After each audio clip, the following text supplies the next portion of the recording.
The text came through while I was folding laundry, my mother-in-law's name lighting up the screen like it always did before something landed wrong. New Year's dinner is just for parents this year. Hope you understand. I read it twice, waiting for the sting to arrive. It never came, just a strange, clean quiet, like a door closing somewhere I hadn't realized I'd been standing in.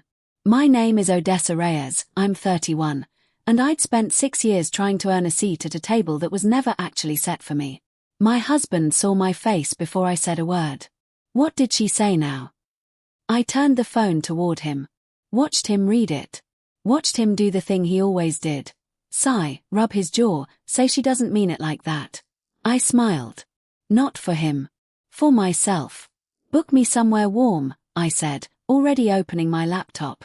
By that evening, I'd booked a 7-night cruise, balcony suite, first-class flight to the port. Alone, if it came to that. I didn't tell his family. I didn't tell him what I was planning to post. I just packed light, boarded early, and let the ship pull away from a shoreline that had never really wanted me on it. The ocean didn't ask me to prove I belonged. Next. The suite had a balcony that faced open water, no land in sight by the second morning, and for the first time in years I woke up without bracing myself for someone's opinion of me. My husband called twice before I answered. You didn't tell me you actually booked it. You didn't ask if I wanted a seat at their table this year, I said. You just apologized for them not setting one. Silence. Then, quieter, it's just one dinner, Odessa. It's the 6th one, I said. I stopped counting the excuses after the 3rd. I didn't raise my voice. I'd learned that anger read as hysteria to people who wanted an excuse to stop listening. But calm made them lean in, made them uncomfortable in a way they couldn't name. That night I dressed for the deck's New Year's gala, gold dress, champagne in hand, string lights swaying against a black sky stitched with stars I'd never seen this clearly from home. I posted one photo. Just one. Caption. Starting the year exactly where I'm wanted. By morning, I had 43 text messages. Only one mattered, from my mother-in-law, sent at 12:04 a.m. Are you trying to embarrass this family? I stared at that message for a long time before I answered it, the ship rocking gently beneath me like it was giving me space to choose my words carefully. No, I typed.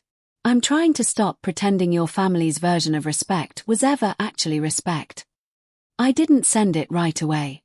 I sat with it, watched the cursor blink, thought about 6 New Year's dinners where I'd shown up early to help cook and left being thanked last, if at all. Thought about the year I miscarried and she asked if I was still not able to keep things together. Thought about every small cut I'd swallowed because my husband kept promising things would get better once she warmed up. She never warmed up.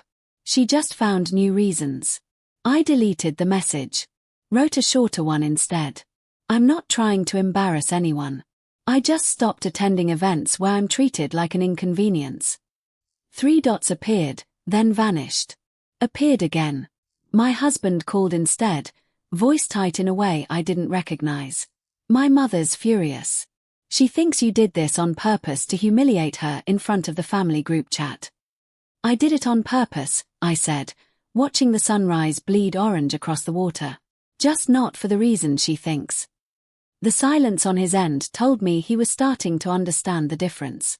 He flew out to meet me at the next port, Cozumel, humid air thick with salt and mariachi drifting up from the dock, and I almost didn't recognize the version of him standing there, shoulders tight, eyes tired in a way that wasn't about jet lag.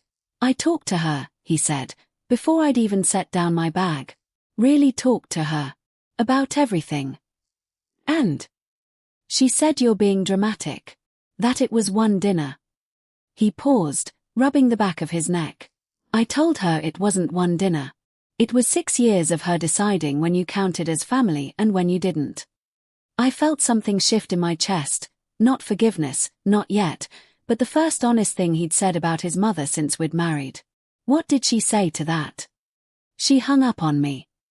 We sat on a low stone wall near the pier, ocean stretching out behind us, and for the first time he asked instead of assumed. What do you actually want from this, Odessa? Not the cruise. Us. I thought about the woman who'd texted just for parents like I was a plus one who'd overstayed her welcome, and the man beside me who'd spent years translating her cruelty into something softer so he wouldn't have to choose. I want you to stop asking me to shrink, I said. That's all it's ever been. He didn't answer right away. The mariachi music kept playing somewhere down the pier, bright and indifferent to the quiet unraveling happening between us. I don't know how to fix 6 years in one conversation, he finally said. You don't have to fix it tonight, I said. You have to decide if you're going to keep choosing her comfort over my dignity. That's the only question that matters. We flew home together, but something had changed in the space between us. Not broken, exactly, just exposed, like a wall with the paint stripped back to show what had actually been holding it up. His mother didn't call to apologize. She called to negotiate. Perhaps, she said, when he put her on speaker at my request, we could do a smaller gathering. Just close family. Odessa could join for dessert. I let the silence sit long enough for her to hear exactly how absurd that sounded out loud. I don't attend events as an afterthought, I said. Either I'm family at the whole table, or I'm not family at all. You don't get to choose which parts of me are convenient.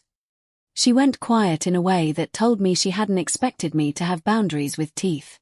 I'll think about it, she said stiffly, and hung up. My husband looked at me like he was seeing the shape of my spine for the first time. 3 weeks passed without a word from her, the longest silence in 6 years, and somehow the most peaceful. My husband used it differently than I expected. He didn't chase her forgiveness or mine. He started showing up in small, deliberate ways instead, cooking dinner without being asked, defending me in the family group chat when his cousin made a joke about my dramatic Instagram, telling his mother directly, without softening it for her comfort, that the silent treatment wouldn't work on him anymore either. I keep thinking about all the times I translated her behavior into something gentler than it was, he told me one night, dishes forgotten in the sink. I did that to you for years. I'm sorry. It wasn't a grand apology. It didn't erase 6 New Year's dinners of small humiliations. But it was honest, and honesty had become rare enough between us that I recognized its weight immediately. Then, on a Tuesday, his mother called, not to negotiate, not to relitigate, but with a voice smaller than I'd ever heard from her. I heard you're planning something for this new year, she said carefully. Another trip. I am, I said. A pause. Would there be room for one more?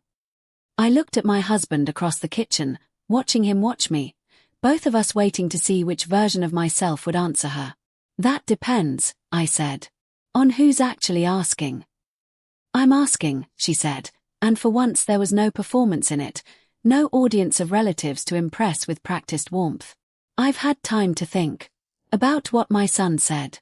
About what you said. And I was wrong to send that text, she said, the words coming slow, like she wasn't used to the shape of them in her mouth. I've spent years deciding you hadn't earned a place at my table, when the truth is I never gave you a fair chance to have one. I confused control with tradition. I didn't rush to fill the silence after that. I'd learned the value of letting people sit inside their own honesty instead of rescuing them from it. I appreciate you saying that, I said finally. But an apology isn't a reservation. If you want a relationship with me, it starts with how you treat me when there's no cruise, no audience, no reason to perform growth. That's fair, she said quietly. What would that look like? Showing up to my birthday the way you show up to his. Defending me the way you defend blood. Remembering I'm not competing with your son for his loyalty, I'm building a life with him. She was quiet for a long moment. I'd like to try, she said. If you'll let me. I looked at my husband, who nodded once, steady, present. We'll see, I said. Actions first. The next New Year's dinner happened at my house. My table, my chair at the head of it, my name on the invitation list right alongside everyone else's. My mother-in-law arrived early, unprompted, offering to help in the kitchen instead of directing from the doorway. She complimented the meal without qualifying it. She asked about my work, my mother, the parts of my life she'd never bothered to learn